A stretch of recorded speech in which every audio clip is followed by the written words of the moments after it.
सिंगरौली शहर कांग्रेस अध्यक्ष प्रवीण सिंह चौहान ने राज्य सरकार द्वारा प्रस्तुत बजट को पूरी तरह निराशाजनक बताते हुए तीखी प्रतिक्रिया दी है। उन्होंने कहा कि सरकार को आम जनता को राहत देने के बजाय बजट के नाम पर केवल छलावा किया है। उन्होंने आरोप लगाया कि महंगाई, बेरोजगारी और शहरी मूलभूत समस्याओं के समाधान के लिए कोई ठोस प्रावधान नहीं किया गया, जिससे लोगों को अपेक्षित लाभ नहीं मिल पाएगा। कांग्रेस नेता चौहान ने कहा कि कर्ज लेकर विकास की बातें करना सरकार की आर्थिक नीतियों की कमजोरी को दर्शाता है। सिंगरौली से ब्रजेश कुमार की खास रिपोर्ट। मध्य प्रदेश सरकार का तीसरा बजट पेश हुआ है, क्या कुछ कहेंगे बजट को लेकर? पहले तो आप सभी को नमस्कार, बहुत बहुत धन्यवाद कि आपने इस निराशाजनक बजट पर हमसे प्रश्न पूछा। मध्य प्रदेश का जो बजट है वो निश्चित तौर पर बेहद निराशाजनक बजट है।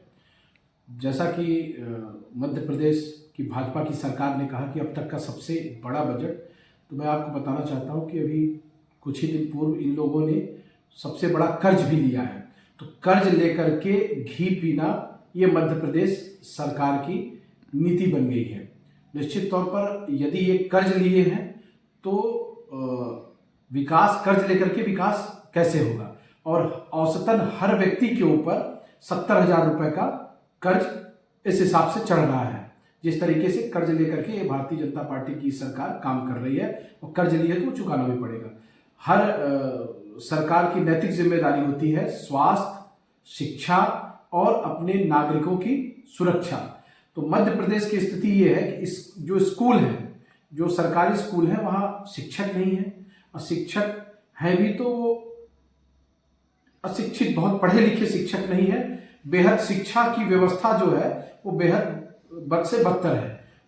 जर्जर स्कूलें हैं, नवीन भवन स्कूलों के बन नहीं रहे हैं, प्राइवेट स्कूल तेजी से बढ़ रहे हैं। तो शिक्षा की व्यवस्था सरकारी स्कूलों की बद से बदतर। स्वास्थ्य की स्थिति ये है कि अस्पतालों में डॉक्टर नहीं है। नए मेडिकल कॉलेज तो खोल दिए लेकिन डॉक्टर नहीं है अस्पतालों में। स्वास्थ्य की स्थिति भी मध्य प्रदेश की बेपटरी पर है। इसके अलावा नागरिकों की सुरक्षा, वो आप देख सकते हैं कि आए दिन इस मध्य प्रदेश की सरकार में किस तरीके की घटनाएं हो रही हैं, चाहे वो नारी सुरक्षा की बात हो, चाहे आम जनमानस की सुरक्षा की बात हो। प्रतिदिन घटनाएं घट रही हैं। तो ये बजट पूर्ण रूप से निराशाजनक है। और एक बात और मैं कहना चाहता हूं कि विंध्य को इस बजट में एक बड़ी आस थी। सुनने में आया था कि विंध्य एक्सप्रेसवे पर भी बजट आ सकता है, लेकिन ऐसा कुछ मिला नहीं विंध्य को। विंध्य में सिंगरौली जिला है, जिस जिले में हम सब निवासरत हैं, हमारा जिला सिंगरौली, जो कि मध्य प्रदेश को सर्वाधिक टैक्स जनरेट करता है। उम्मीद ये थी कि सिंगरौली, जो कमाऊ पूत को हर व्यक्ति विशेष ध्यान देता है, लेकिन इस मध्य प्रदेश की सरकार ने सिंगरौली के साथ बेहद छलावा किया है।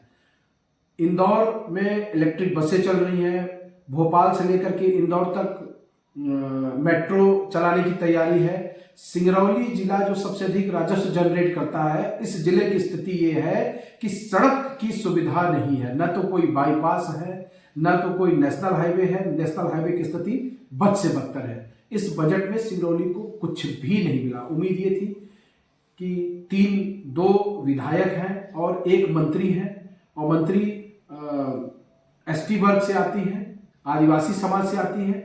आदिवासियों का बड़े पैमाने पर अडानी कंपनी द्वारा विस्थापन हो रहा है। तो इस आदिवासी परिवार के लिए इस बजट सत्र में उनके शिक्षा, स्वास्थ्य और विस्थापन पर पैकेज ये सरकार कुछ देगी, ये उम्मीद हम लोगों को थी। हम लोगों को ये उम्मीद थी कि हमारे सिंगरौली सदर के विधायक रामनिवास जी ने चुनाव के वक्त ये वादा किया था कि सिंगरौली को बाईपास सड़कें मिलेगी, लेकिन ये दोनों विधायक और ये मंत्री बजट सत्र में केवल ताली बजाते नजर आए। सिंगरौली को इस बजट सत्र में जो सर्वाधिक टैक्स देने वाला जिला है उसको कुछ भी नहीं मिला। तो ये ताली बजाने वाले विधायक और सांसदों की ये कमी रही है कि आए दिन यहाँ पर सड़क दुर्घटनाओं से लोग मर रहे हैं, प्रतिदिन सड़क दुर्घटनाओं से मर रहे हैं, लेकिन इनको सड़क की चिंता नहीं है, इनको यहाँ के स्वास्थ्य की चिंता नहीं है। पॉल्यूशन की स्थिति सिंगरौली जिले में बेहद बद से बदतर है। हम सब के घरों के छत पर प्रतिदिन कोयले की एक परत चादर चढ़ी हुई है। एनसीएल में पूर्व में भी मैंने मांग किया था कि एयर प्योरीफायर हर चौराहे पर लगवाए जाए, लेकिन आज तक कुछ भी नहीं हुआ। तो यह बजट पूरी तरीके से एक ढकोसला, दिखावा, मोदी का प्रचार का बजट था और कर्ज लेकर के घी पीने वाला बजट था।